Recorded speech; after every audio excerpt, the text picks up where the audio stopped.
নমস্কার বন্ধুরা, ইউটিউবে নতুন একটি ব্লগ দেখার জন্য তোমাদের সুস্বাগতম। রূপ.স্বরূপ ফ্যামিলি ব্লগে যে সকাল সকাল উঠে আমি বিছানাপত্র গুছিয়ে নিয়ে ছেলেকে খাইয়ে নিয়ে চললাম ফুল তুলতে। ফুল তুলে এসে আকন্দ ফুলের মালা গাচ্ছি, কারণ আজকে সোমবার দিন যাবো পোড়ামহেশতলায়, বাড়িতে ভোলে বাবা আছে, সেখানে পুজো দেব।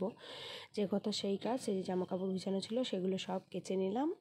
কেচে নিয়ে, কারণ কাচতে তো হবে, সকাল সকাল সব কিছু করে নিই। কেচে নিয়ে সব ধুয়ে পরিষ্কার করে নিয়ে তারপরে নিজে স্নান করে নিলাম। স্নান করে নিয়ে, কারণ সকাল সকাল স্নান করতে হবে, যেতেও হবে আমাদের সকাল সকাল, কারণ প্রচণ্ড ভিড় হবে সোমবার বলে কথা। তারপরে যে ঠাকুর ঘরে ঢুকে নিলাম, ঠাকুর ঘরে ঢুকে নিয়ে নিজের ঠাকুর ঘরে পুজো দিয়ে নেব।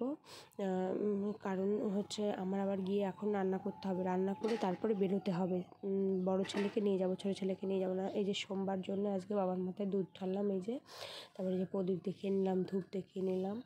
ধূপ দেখিয়ে নিয়ে ঠাকুরের কাছে সমস্ত কিছু জানালাম যে ঠাকুর কৃপা করো প্রভু।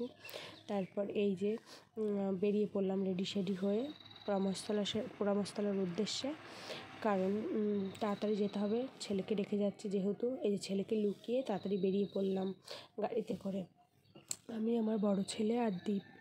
তারপর হচ্ছে পৌঁছে গেলাম। দেখো, তোমাদের সঙ্গে বক করতে করতে আমি পৌঁছে গেছি। পৌঁছে যেয়ে দেখি কত ভিড়, বাবা! আজকে তৃতীয় সোমবার, তাও এত ভিড়। আস্তে আস্তে আরও হবে, কারণ নীলের মাস তো, এরকম ভিড়ই হবে।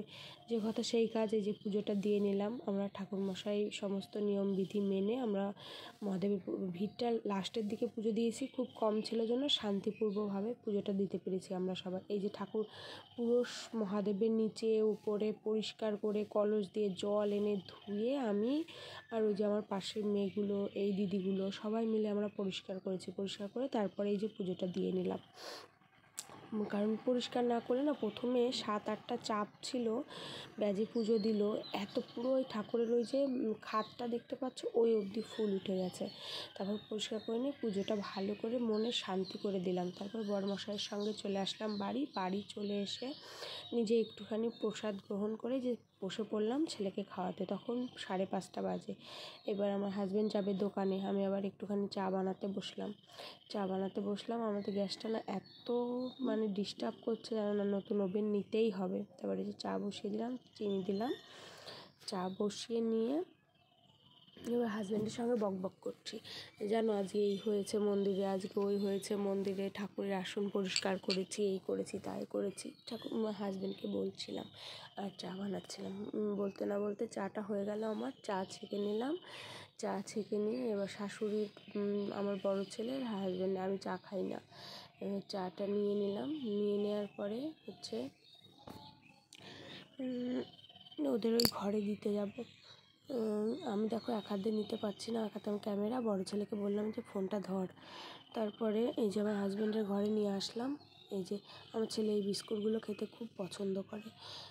হাজব্যান্ডকে চা আর মুড়ি দিলাম, ছেলেকে বিস্কুট আর চা দিলাম, আর শাশুড়ি মুড়ি দিয়ে খেয়ে নেবে। এবার শাশুড়ি আবার ছোটো ছেলের কাছে আছে, দেখো আমি বড় ছেলেকে বকছি, কারণ ওইটা ওর কাপ না, ওইটা হচ্ছে আমার শাশুড়ির কাপ, ওর কাপটা সাদা। এই যে রাত্রেবেলা হয়ে গেছে, ভাত করেছি আর শুক্তো ছিল, সেই শুধু ভাত করেছি, কারণ আজকে নিরামিষ, আর কিছু করিনি। শুক্তো ছিল দুপুরে, সেই শুক্তোটাই করেছি। এই যে হাজব্যান্ডকে খেতে দিয়ে দিলাম। আমার ছোটো ছেলে কোলে উঠে ঘুম পেয়ে গেছে তো, ওর লাভবেই না কোলের থেকে। হাজব্যান্ড খাওয়া শুরু করলো, আমিও একটু খেয়ে নিলাম, সিমই খেলাম আমি ভাত আর খেলাম না। ব্যাস, গুড নাইট, টাটা বন্ধুরা। আবার কাল নতুন ভিডিওর সঙ্গে তোমাদের সঙ্গে দেখা হবে। Bye, tata.